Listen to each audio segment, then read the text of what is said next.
Hello guys, welcome back to our channel educational yard. So guys, जैसा कि आपने मेरी पिछली वीडियोस में देखा होगा, हमने बात की थी क्लास 11 अकाउंट्स की, बेसिक्स की और कुछ कॉन्सेप्ट समझे थे हमने जो हमें आगे जरूरत पड़ेगी। तो उसी को लेकर आज हम एक चैप्टर स्टार्ट करेंगे और उसका पहले मीनिंग समझेंगे, उसके बाद उसके कुछ क्वेश्चंस करेंगे, एग्जांपल्स लेंगे। तो चलिए दोस्तों, स्टार्ट करते हैं अपनी क्लास लेके गहरी सांस।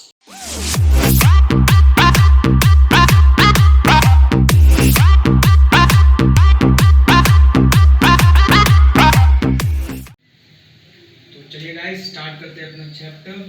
तो आज का हमारा जो चैप्टर है वो है हमारा rule of debit and credit. तो ये हमारा चैप्टर है, ये आपका शायद 6th चैप्टर होगा आपके 11th क्लास के अकाउंट्स के बुक का। तो इसमें जो हमें चीज़ पहले समझनी है वो है मॉडर्न रूल और गोल्डन रूल।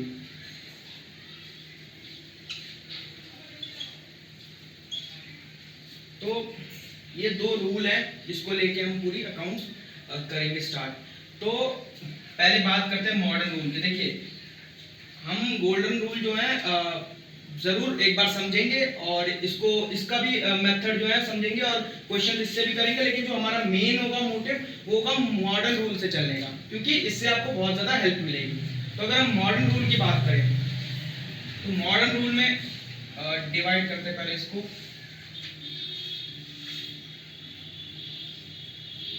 इसमें चार से पांच चीजें हैं। पहला जो है आपका कैपिटल, दूसरा आपका लायबिलिटी, तीसरा आपका रेवेन्यू,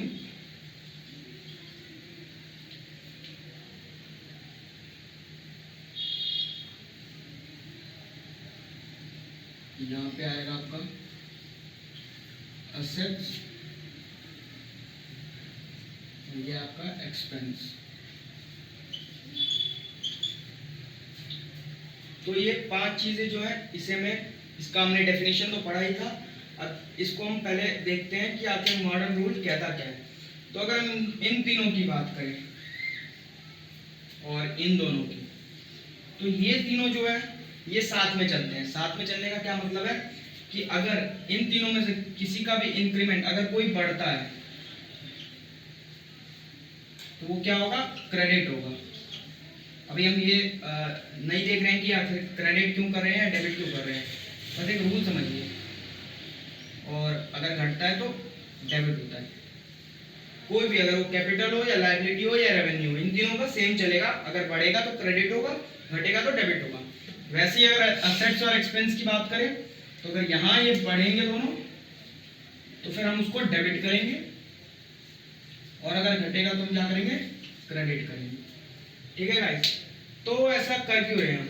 तो देखिए, कैपिटल का हमने जो डेफिनेशन की बात की थी वो क्या था कि कोई भी अगर ओनर चीज या कोई भी गुड्स या पैसा अगर बिजनेस में लगाता है तो उसे क्या कहते हैं, कैपिटल कहते हैं। वैसे ही हमने लायबिलिटी की बात की थी कि हमारी जो है प्रेजेंट ऑब्लिगेशन है जिसे हमें पे करना है। और रेवेन्यू की बात की थी कि कोई भी हमारा इनकम, बेसिकली इनकम, वो। इसके बाद एसेट्स की बात की थी जिनका फ्यूचर इकोनॉमिक बेनिफिट्स होता है। और एक्सपेंस की बात की थी अगर आपका कोई खर्चा हो गया जिसका फ्यूचर इकोनॉमिक बेनिफिट नहीं होता है। तो देखिए, कैपिटल, रेवेन्यू और लायबिलिटी आपकी, ये दो तीनों ही जब ये इंक्रीज होती हैं तो क्या होगा, क्रेडिट। और ये अगर डिक्रीज होगी तो क्या होगा, डेबिट। वैसे ही असेट्स और एक्सपेंस जब बढ़ेंगे ये दोनों तो क्या होंगे, डेबिट, और जब घटेगा तो क्रेडिट होगा। तो एग्जाम्पल लेते हैं, उसके बाद समझते हैं आखिर करना क्या है हमें। तो स्टार्ट करते हैं इसको। तो इसके लिए पहले हम एक टेबल बनाते हैं जहाँ पे हम पहले डेट डालते हैं, फिर पर्टिकुलर्स डालते हैं, नेचर डालते हैं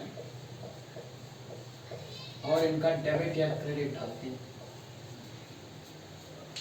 तो अभी हमें बस इतना याद रखना है कि हमने मॉडर्न रूल में क्या पढ़ा कि अगर एसेट्स और एक्सपेंस बढ़ेंगे तो क्या होंगे, वो डेबिट होंगे, और अगर घटते हैं वो क्या होते हैं, क्रेडिट होते हैं। अभी ये नहीं देख रहे हम कि क्यों बढ़ता है या क्यों घटता है, बस हमें ये याद रखना है मॉडर्न रूल। और उसके बाद अगर हम बात करें लायबिलिटी, कैपिटल और रेवेन्यू, ये तीनों अगर बढ़ते हैं तो क्या होता है, क्रेडिट, और घटते हैं तो डेबिट। तो पहले अगर देखें डेट का भी कॉलम ऐसे ही खाली छोड़ते हैं, जरूरत नहीं है अभी इसकी। तो देखिए पहला लेते हैं हम मशीनरी।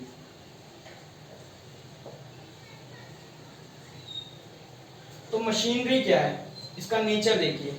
नेचर क्या है, मैंने आपको बताया था कोई भी अगर आपका एसेट होगा उसके लिए सबसे पहला क्या रूल फॉलो होगा कि उसका फ्यूचर इकोनॉमिक बेनिफिट होना चाहिए, और अगर कोई लायबिलिटी है तो वो हमारी प्रेजेंट ऑब्लिगेशन है जिसे हमें पे करना है। और वैसे ही मैंने आपको इनकम एक्सपेंस भी बताया था। तो अगर मशीनरी की बात करें, जरा सोचिए आपको क्या लगता है ये क्या हो सकता है। आपका मशीनरी कोई ऐसी चीज है जो आगे आगे भी आपको काम आने वाली है और अभी तो आपको काम आ ही रही है। तो ऐसी चीजों को हमने क्या टर्म दिया था, जो फ्यूचर इकोनॉमिक बेनिफिट्स रखते हैं उन्हें हम क्या कहते हैं, असेट्स कहते हैं। तो मतलब कि कोई भी ऐसी चीज जो आपको इन फ्यूचर भी रिटर्न दे सकता है वो क्या होगा, असेट होगा। अच्छा, अब असेट होगा तो अगर ये बढ़ेगा तो क्या होगा, ये डेबिट। और सेम अगर ये घटता तो ये क्या हो जाता हमारा, क्रेडिट। ठीक है, चलिए अब ये तो हो गई मशीनरी की बात। अब अगर अगली बात करते हैं हम सैलरी की बात करते हैं। सपोज सैलरी यहाँ पे पेड, चलो लिख देते हैं। अब सैलरी पेड है तो आपको क्या लगता है कि सैलरी हमने किसी को पे किया है, तो आपने पे किया है तो फ्यूचर इकोनॉमिक बेनिफिट्स तो नहीं है इसका। आपने जिसको सैलरी पे किया उससे ऑलरेडी आपने काम करवा लिया है, उसके आपको पैसे दिए आपने उसको, तो ये क्या होगा, एक्सपेंस होगा। हमने उसमें देखा था रेंट पे करते हैं, सैलरी पे करते हैं, ये सारे क्या है, एक्सपेंस है। तो इसका नेचर क्या हो गया, एक्सपेंस। नेचर की हम जब यहाँ बात करते हैं तो हम वही 5 की बात करते हैं, कैपिटल, रेवेन्यू जो कि आपका इनकम होता है, लायबिलिटी और असेट और एक्सपेंस। अब बताइए अगर ये बढ़ेगा तो क्या होगा, डेबिट, और घटेगा तो क्या होगा, क्रेडिट, जैसा कि हमने ऊपर असेट में किया था। उसके बाद अगर हम बात करें सेम अगर देखें तो रेंट का देखते हैं। रेंट पेड, रेंट पेड की हमने बात की, तो रेंट पेड क्या है, वो भी एक्सपेंस होना चाहिए, क्योंकि यहाँ पे भी आप रेंट पे कर रहे हो, अपने घर में किसी के रह लिया और आप उसको आप पे कर रहे हो, तो ये क्या है, अगेन आपका एक्सपेंस है। क्यों, क्योंकि इसका फ्यूचर इकोनॉमिक बेनिफिट नहीं होता है। फ्यूचर इकोनॉमिक बेनिफिट आपका मशीनरी का था इसलिए वो एसेट था, तो ये क्या हो गया आपका एक्सपेंस। अगेन अगर ये बढ़ता है तो क्या होगा, डेबिट, ये घटता है तो क्या होगा, क्रेडिट। देखिए आपको ये तो हमेशा याद रखना होगा, जो मैंने मॉडर्न रूल आपको बताया है कि अगर असेट्स और एक्सपेंस बढ़ते हैं तो डेबिट और घटते हैं तो क्रेडिट। वैसे ही मैंने आपको जो लायबिलिटी और कैपिटल, रेवेन्यू को बताया कि बढ़ता है क्रेडिट, घटता है डेबिट, ये आपको हमेशा याद रखना है, हमेशा काम देगा आपको। ठीक है, इसके बाद अगर हम बात करें इसका उल्टा ले लेते हैं, रेंट रिसीव्ड। अब देखिए रेंट रिसीव्ड, आपको इस बार रेंट मिला है, मतलब रेंट के पैसे आपको, किराए के पैसे आपको मिले हैं। अब इसको सोचिए, इसको क्या कह सकते हैं, एक्सपेंस कह सकते हैं, नहीं कह सकते। क्यों, क्योंकि एक्सपेंस का मतलब होता है आपके खर्चे, आपने उनको पे किया है, आपको फ्यूचर इकोनॉमिक बेनिफिट्स नहीं मिलेगा। लेकिन अगर रेंट रिसीव की बात है, पैसा आया, आपका प्रॉफिट हुआ, हमने बात किया था प्रॉफिट इनकर्ड या ऐसा कुछ होता है तो वो क्या होता है, इनकम। तो क्या हो गया आपका, इनकम हो गया। और अगर हम इसकी बात करें तो ये अगर बढ़ता है तो क्या होता है, क्रेडिट, और ये अगर घटता है तो क्या होता है, डेबिट। ठीक है, अब बात करते हैं हम आउटस्टैंडिंग सैलरी। अब ये क्या लिखा मैंने, आउटस्टैंडिंग सैलरी। देखिए ये कुछ नया नहीं है, जो यहाँ पे आपने ये किया था रेंट पेड या सैलरी पेड, उसी की तरह हल्का सा चेंज किया है इसमें। यहाँ पे क्या था, सैलरी पेड था, इसका मतलब क्या था, आपने पैसा दे दिया, तो इसलिए वो आपका एक्सपेंस था। बट यहाँ पे क्या, आउटस्टैंडिंग सैलरी, अगर इस आउटस्टैंडिंग की बात करें ना, इसका मतलब क्या होता है, पेएबल। मतलब इसका है कि अभी तक आपने आउटस्टैंडिंग और आगे क्या आपका सैलरी, सैलरी को आपने अभी तक पे नहीं किया, यहाँ पे आपने पे कर दिया था, इसलिए आपका एक्सपेंस था। यहाँ पे अभी तक आपने आउटस्टैंडिंग का मतलब क्या है कि अभी तक वो आउटस्टैंडिंग है, मतलब कि अभी तक आपने पे नहीं किया है, तो ये पेएबल सैलरी है।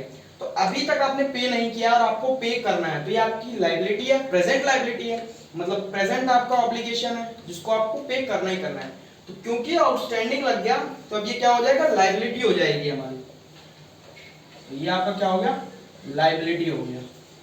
और इसका अगर हम बात करें तो ये बढ़ता है तो क्या होता है, क्रेडिट, घटता है तो क्या होता है, डेबिट। अब एक और चीज देखते हैं, कार्ट्रिज। अब ये क्या है, या फ्राइट, ये जितने भी ना कार्ट्रिज, फ्राइट, ये क्या है आपका, ये सारे जो है किराए भाड़े को कहते हैं। ये सारे आपके किराए भाड़े हैं, कहीं से आप गए, कहीं को आप आए, तो आपने जो गुड्स थे, आपने जो माल था वो मंगवाया गाड़ी के थ्रू। तो जैसा कि आप अगर कोई चीज़ आपको एक जगह से दूसरी जगह अगर आपको भेजनी है तो आप खुद तो नहीं ले जा सकते, उसके लिए व्हीकल अलग से जो है रखते हैं, उसको किराया देते हैं, वही किराया है ये, बस थोड़ा नाम चेंज है, अकाउंटिंग नेम है इसलिए। तो ये क्या है, फ्राइट कार्ट्रिज। एक चीज मैं आपको छोटी सी चीज जो बता देता हूँ यहाँ पे, वो ये है, कोई भी अगर एक्सपेंस है उसके आगे कुछ नहीं लिखा है तो आप ये समझिए कि उसके आगे पेड लिखा है, मतलब कि आपने चुका दिया है। तो यहाँ पे क्या आपने पेड कर दिया है, तो ये आपका एक्सपेंस है क्योंकि आपने पे किया, जैसे हमने सैलरी की बात की थी, एक्सपेंस है। तो ये क्या होगा, बढ़ेगा तो डेबिट, घटेगा तो क्या, क्रेडिट। और एक लास्ट हम देख लेते हैं,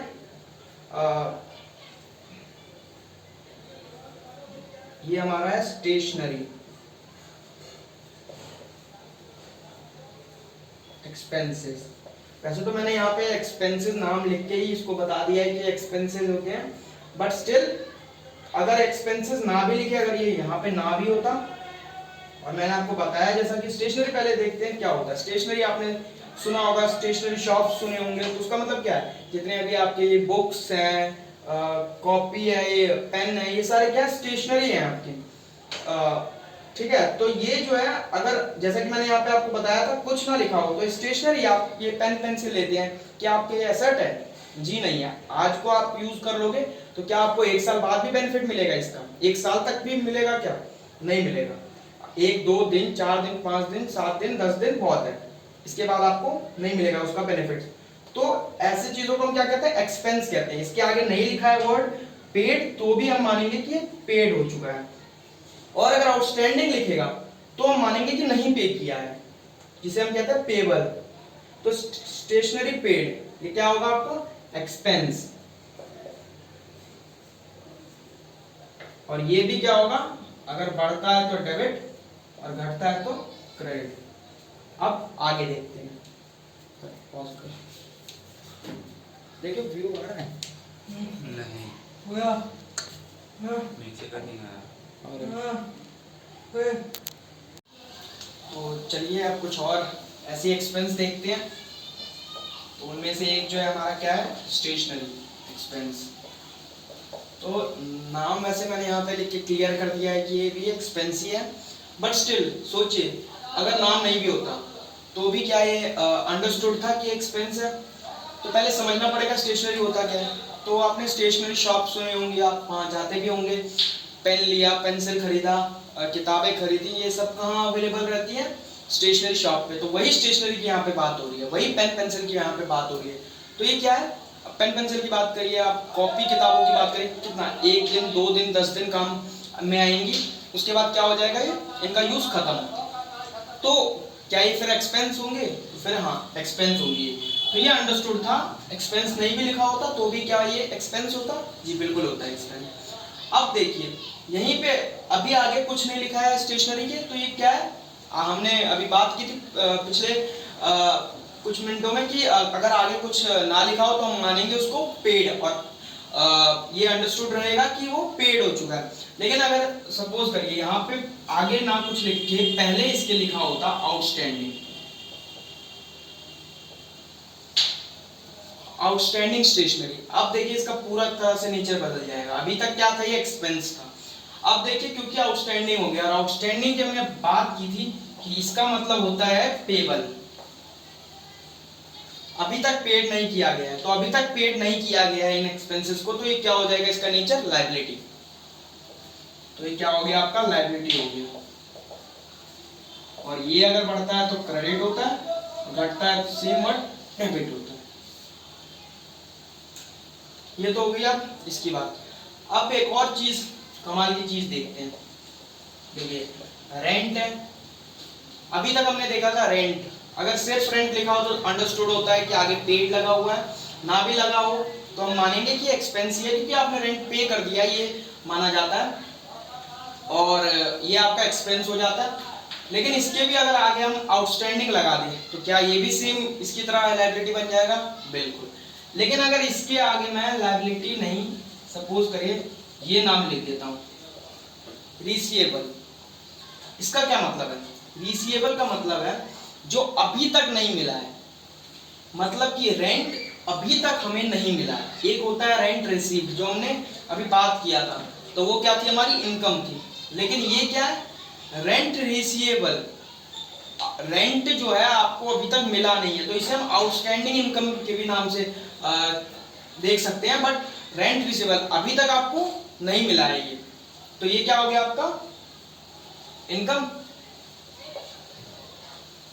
लायबिलिटी कब होता, जब आपने अभी तक पे नहीं किया होता, जैसा कि आउटस्टैंडिंग स्टेशनरी में था, अगर आगे पेड नहीं लिखा हुआ और आगे पीछे पेड नहीं लिखा है और आगे आपका आउटस्टैंडिंग लिखा है, मतलब आपने अभी तक पेड नहीं किया। लेकिन वही रेंट अगर रिसीवेबल है, मतलब कि आपको रिसीव होना था लेकिन अभी तक नहीं हुआ है, रिसीवेबल का मतलब ये होता है, तो यानी कि रिसीवेबल है आपको, तो ये इनकम होगा। और इनकम बढ़ता है तो क्या होता है, क्रेडिट, और घटता है तो डेबिट।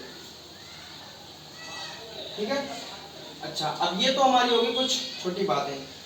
अब हमें ये देखना, अभी तक हमने सिर्फ देखा कि हमने कुछ चीजें उठाई और उसको उसके नेचर को पहचानने की कोशिश की और देखा, फिर वो बढ़ता है तो क्या होता है, घटता है तो क्या होता है।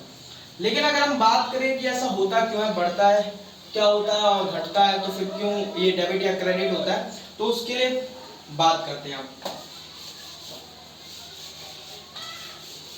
अगर उसकी बात करें तो कुछ ट्रांजैक्शंस लेते हैं, जैसा कि मैंने आपको बताया था ट्रांजैक्शंस क्या होती है। अगर आपने नहीं देखा है वो वीडियो तो आप जाके देख लीजिएगा। तो ट्रांजैक्शन की हमने बात की थी, मतलब कोई भी आपका बिजनेस में एक्टिविटी हुई है उसे ट्रांजैक्शन कहते हैं। तो ऐसा ही कोई भी हम एक एक्टिविटी को लेते हैं, ट्रांजैक्शन को लेते हैं। सपोज करिए राम, ये आपका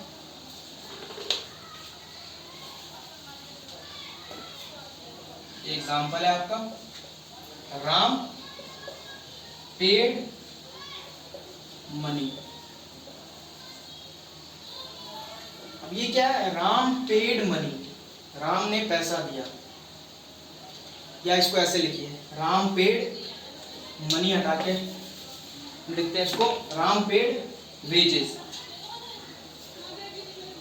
वेजेस क्या होते हैं, हिंदी में बोले तो उसको क्या कहते हैं, लेबर को जो हम पैसा देते हैं, जैसे हिंदी में हम दिहाड़ी कहते हैं, तो वही ये वेजेस होता है। तो राम ने पे किया वेजेस। तो अब यहाँ पे देखिए हमें यहाँ पे कोशिश क्या करनी है, ये हमारा एक ट्रांजैक्शन है, इसमें हम जितने हो सके उतने हम अकाउंट को ढूंढने की कोशिश करें। अब देखिए यहाँ पे कौन कौन से अकाउंट हो सकते हैं। राम ने पे किया वेजेस, तो एक तो हो गया कि राम ने पे किया है वेजेस, पे मतलब वेजेस नहीं पे किया होगा, कैश दिया होगा, पैसा दिया होगा, पैसा दिया होगा उस इंसान को, उसके लिए वो वेजेस था, तो उसने वो वेजेस दिया तो क्या दिया होगा, पैसा दिया होगा। तो एक तो हो गया हमारा कैश अकाउंट, एक तो हो गया हमारा एक कैश अकाउंट, ठीक है। और देखिए एक तो हमारा हो गया कैश अकाउंट, और कैश हमने पे किया है, राम ने पे किया है, हमें राम के पॉइंट ऑफ व्यू से समझना है। ये हम आगे बात करेंगे कि हमें बहुत जरूरी है ये चीज समझना कि हमें बिजनेस के पॉइंट ऑफ व्यू से देखना होगा हर एक ट्रांजेक्शन को। तो ये समझिए कि राम का बिजनेस है और राम ने पे किया वेजेस। तो एक तो हो गया कैश अकाउंट, पैसा उसने दिया होगा। दूसरा क्या हो सकता है, दूसरा आप समझिए उसने दिया क्या, आखिर वेजेस दिया। क्या दिया उसने, वेजेस दिया। दूसरा अकाउंट आपका क्या हो गया, ये वेजेस हो गया, वेजेस हो गया आपका दूसरा अकाउंट जो हमारा इसमें निकलेगा। तो यही तो निकलेगा। अब किसी का ये क्वेश्चन हो सकता है कि सर राम अकाउंट क्यों नहीं होगा। तो देखिए अभी मैंने बात की थी कि हमें ये देखना पड़ता है कि हम किसके पॉइंट ऑफ व्यू से बात कर रहे हैं। तो ये बिजनेस अगर हम बात करें राम का है, तो राम जब कोई काम कर रहा है, कोई भी एक्टिविटी अंडरटेकन हो रही है उससे, तो राम का अकाउंट, राम के बुक्स में राम का नाम नहीं आ सकता। राम का बिजनेस है, राम का ही नाम नहीं आ सकता। आप उस बिजनेस को चला रहे हैं, आप अपना खुद का नाम नहीं डालोगे उस बिजनेस में, तो इसलिए राम का नाम नहीं आएगा। तो अगर हम इसकी बात करें कैश और वेजेस, तो अब देखते हैं, जरा देखिए वेजेस आपने क्या किया है, पेड, पेड वेजेस। हमने पहले भी बात किया था, पेड रेंट, पेड वेजेस या रेंट पेड, आगे लग जाए पेड या पीछे लग जाए, पेड तो है। तो क्या हो गया, हमारा एक्सपेंस हो गया। और एक्सपेंस क्या हो रहा है, बढ़ रहा है ना, आप पे कर रहे हो उसको, तो क्या हो रहा है, एक्सपेंस आपका बढ़ रहा है। तो यानी कि एक्सपेंस हो गया, तो ये बढ़ेगा तो क्या होगा, डेबिट होगा। तो यानी कि वेजेस क्या होना चाहिए यहाँ पे, वेजेस अकाउंट क्या होना चाहिए, डेबिट, क्योंकि ये बढ़ रहा है। ठीक है। और दूसरा क्या चीज है, एक्सपेंस हो रहा है हमारा, इसलिए हमने वेजेस अकाउंट को डेबिट किया। क्यों, क्योंकि एक्सपेंस है, और एक्सपेंस को हमने देखा था कि एक्सपेंस अगर बढ़ता है तो क्या होता है, वो डेबिट होता है, इसलिए डेबिट किया। और दूसरा क्या अकाउंट है, कैश। तो कैश आखिर यहाँ पे कैश का क्या रोल है, तो देखिए राम ने पे किया वेजेस, उसको कैश दिया होगा उसने, तो पैसा गया होगा।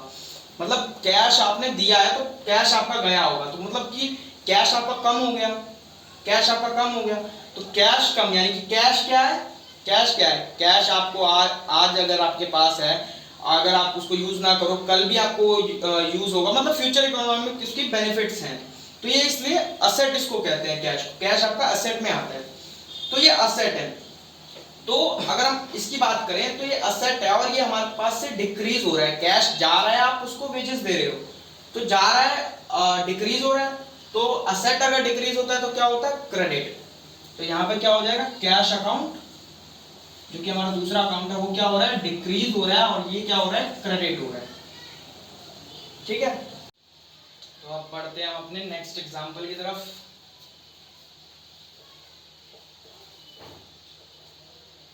तो अब जो हमारा एग्जांपल है वो है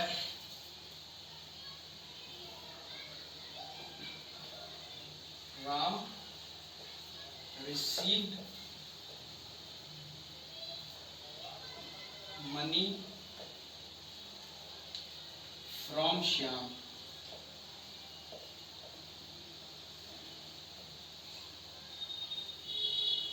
तो क्या है हमारा transaction, Ram received money from Shyam. तो हमने एक टर्म पढ़ी थी, मेरी जो आप सेकेंड वीडियो अगर आप 11th की अगर देखें तो उसमें है कि हमने डेटर और क्रेडिटर की बात की थी।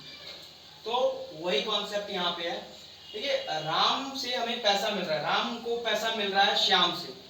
हम बुक्स किसकी बना रहे हैं, अभी हमने बात की थी कि हम बुक्स, अभी सपोज करिए कि हम राम की बना रहे हैं, तो ये है आपका in the books of Ram. ठीक है। तो राम के बुक्स में हम राम का तो नाम नहीं लिख सकते, तो राम ने पैसा रिसीव किया श्याम से। तो अब देखिए यहाँ पे कौन कौन से अकाउंट आएंगे। तो एक अकाउंट जो हमें दिख रहा है पैसा, पैसा आ रहा है यानी कि कैश आ रहा है। तो कैश आ रहा है तो एक तो हमारा ये अकाउंट हो गया कैश अकाउंट, और पैसा आ रहा है, कैश आ रहा है यानी कि पैसा बढ़ रहा है, यानी कि हमारा असेट जो है वो बढ़ रहा है। असेट बढ़ता है तो क्या होता है, डेबिट। कैसे हमने किया ये, कि कैश क्या हो रहा है, आ रहा है, हम रिसीव कर रहे हैं कैश, यानी कि किसी ने हमें पैसा दिया तो हमारे पास पैसा ऑब्वियसली इंक्रीज हो रहा है, तो वही हमने इंक्रीज किया, और कैश क्या हमारा असेट, यानी कि क्या होगा ये डेबिट।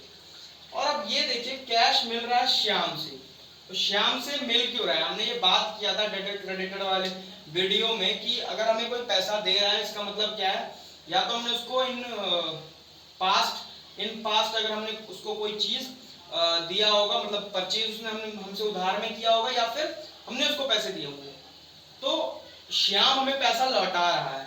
तो अब श्याम लौटा रहा है यानी कि हमने उसको इन पास्ट उसको कुछ ना कुछ चीज उधार में दी होगी, तो अब वो लौटा रहा है।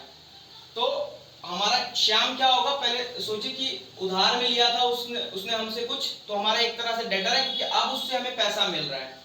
हमने डेटर में यही बात किया था कि अगर आपको कोई पर्सन से पैसा मिल रहा है तो वो आपका क्या है, डेटर होता है। तो श्याम यहाँ पे हमारा क्या हो जाएगा, डेटर हो जाएगा। तो अब यहाँ पे क्या है, दूसरा अकाउंट जो हो जाएगा वो क्या होगा, श्याम अकाउंट होगा। अब श्याम अकाउंट क्या हो रहा है, देखिए आपको श्याम से पैसा मिल रहा है, तो आप श्याम की लायबिलिटी आपकी तरफ से खत्म हो रही है, मतलब कि आपको 10 रुपए उससे लेने थे और आप आपको वो 10 रुपए लौटा रहा है, तो आप श्याम को जो है आप कहेंगे आप मुझे उससे कोई पैसा नहीं लेना है। तो श्याम आपका क्या था, पहले असेट था, अब वो असेट क्योंकि उसने पैसा आपको वापस दे दिया है, तो अब आपको क्या करना पड़ेगा, अपने बुक्स में से हटाना पड़ेगा, अब आपका असेट नहीं रहेगा। जब तक कि आपने उससे पैसा नहीं लिया था तब तक आपको वो डेटर था, और डेटर क्या होता है, असेट होता है, क्योंकि आपको पैसा इन फ्यूचर आना है उससे।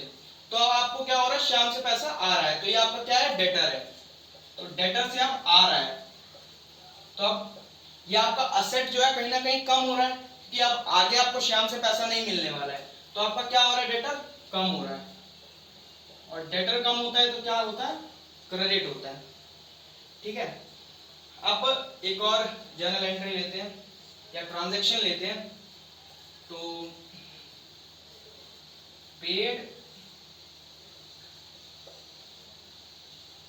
Electricity bill.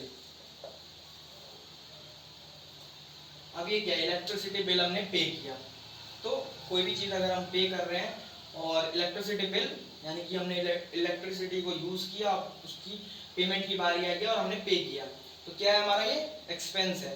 तो एक्सपेंस क्या हो रहा है, कहीं ना कहीं बढ़ रहा है, क्योंकि हमने उसको पे किया है। तो क्या हो गया हमारा, इलेक्ट्रिसिटी बिल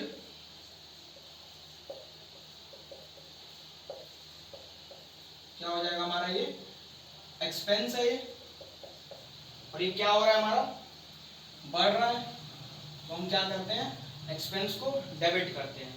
और दूसरी चीज क्या है, यहाँ पे हम इलेक्ट्रिसिटी बिल पे कर रहे हैं, यानी कि पैसा हमारा जा रहा है। दूसरा क्या चीज आएगा, कैश आएगा, कैश आएगा, और वो आ रहा है तो क्या होगा, वो आपका सॉरी कैश जा रहा है आपका, तो क्या होगा, वो कम होगा, पैसा आपका कम होगा, तो क्या हो गया, वो क्रेडिट हो गया। ठीक है, तो आपने ये चीज तो देख ली कि कैसे हम अकाउंट्स को देखते हैं कि आखिर इंक्रीज कब हो रहा है, और इंक्रीज हो रहा है तो क्या करना है, डिक्रीज हो रहा है तो क्या करना है। तो ये थी एक जर्नल की बात। जर्नल में कभी भी अगर कोई चीज डेबिट हुई है तो क्रेडिट में भी उतना ही अमाउंट रहेगा, तो बराबर रहते हैं हमेशा, डेबिट देख रहे हो, क्रेडिट, तो इनके जो अमाउंट होंगे ना, हो सकता है आपके डेबिट 2 हो, क्रेडिट एक ही होगा, या क्रेडिट 2 हो, डेबिट एक ही होगा। यहाँ पे तो एक ही डेबिट है, एक ही क्रेडिट है, हो सकता है ये ज्यादा हो ये कम हो, लेकिन जो अमाउंट होगा ना वो हमेशा दोनों का इक्वल होगा। क्योंकि अगर इसमें 500 है डेबिट और एक और है 500 डेबिट, तो क्रेडिट जो होगा आपका 1000 से होगा, तो हमेशा ये डेबिट और क्रेडिट जो है ना इक्वल होता है, क्योंकि हम जो है क्या पढ़ रहे हैं, डबल एंट्री सिस्टम। तो इसका मतलब ही है कि आपका डेबिट और क्रेडिट जो है हमेशा इक्वल होगा। तो ये था हमारा जो है आज का टॉपिक, और आज हमने जितना भी देखा, अब आपको छोटी सी जो चीज करनी है घर पे जाके, वो आप बुक के जो है चैप्टर 6 का इलस्ट्रेशन जो है आप निकाल के आप कोशिश करिए ये चीज करने की, कि अकाउंट्स को पकड़ने की कोशिश करिए, उनका नेचर देखिए कि आखिर क्या है वो, और बढ़ रहा है तो डेबिट हो रहा है, घट रहा है क्रेडिट हो रहा है, कॉपी पे करने की कोशिश कीजिए, क्योंकि अकाउंट्स है यहाँ पे एवरीथिंग जो मैटर करती है वो ले दे के प्रैक्टिस है। तो ये आपको चीज करना है घर पे, और अंत में अब इस क्लास को खत्म करते हैं, और अगर वीडियो अच्छी लगी हो तो लाइक करें, शेयर करें, और कोई रिलेटेड क्वेरी हो तो कमेंट बॉक्स में कमेंट करें, and don't forget to subscribe our channel educational yard.